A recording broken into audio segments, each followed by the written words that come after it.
But if you park it for an extent and just focus on the nuts and bolts of the golfing test, is it a difficult golf course, intimidating, not so bad? What's your sense of just the actual nuts and bolts of Augusta National? I found the course very intimidating. I really did. I found there was a severe risk reward on every shot. So if you hit a good shot, you have no problem birdieing 12. You've no shot, even hitting a good shot in 11, you can birdie 11. You hit a bad shot, you're looking at double bogey or worse at times. I found that risk reward, I find that very difficult. I didn't grow up, well, I suppose I did grow up with in Stackstown, but if you play a links golf course, it's not like that. You hit a bad shot, you make a bogey, you get up and down.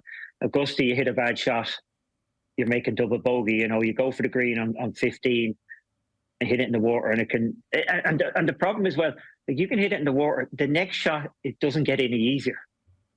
When you drop in those drop zones after doing that, you feel bad.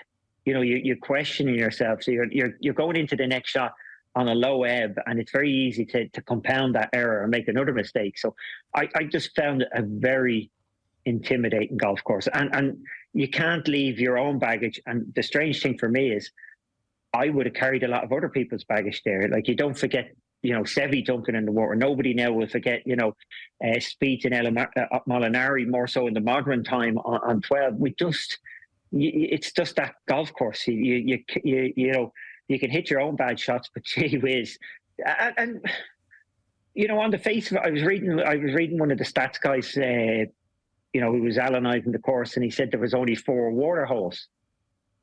And I'm looking at it in my head. I had to go in and count it because it feels a lot more intimidating than that. 4 is tiny in this day and age, but like you look at, I look back at when Charles Schwartzel chipped in on 1 in the final round the year he won. You do well to get that chip on the green where he chipped in from. Like, he was looking at taking 6 from where he was. He makes 3. So the drama of every shot, if you're just, and one thing I will say, since it's a much bigger test than it was in 2001, but it actually got quite short the first couple of years. Now it's a big golf course. And what's interesting, it's a much tighter golf course. So it's gone from being, more of a freer golf course, good short game could get you around the place, to you've got to be a great ball striker. You've got to drive it great, straight and long, because if you don't drive it great, the second shots are too hard. If you're going into that 5th hole with 4 iron, it's a green built for pitch and wedge. So you've got to drive it great, and it's not as open as people think it is. Again, there's or at least you come under pressure every so often, so it kind of hits you. Like, you get to the 7th hole, you got to hit the fairway on the 7th hole. You can't hit the green really.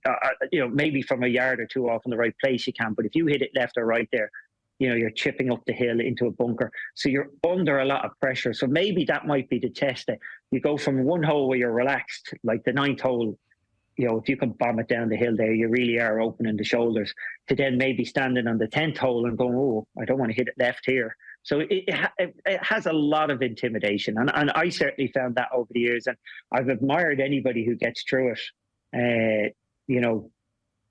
It's a different, I don't know, different personalities, obviously it will suit.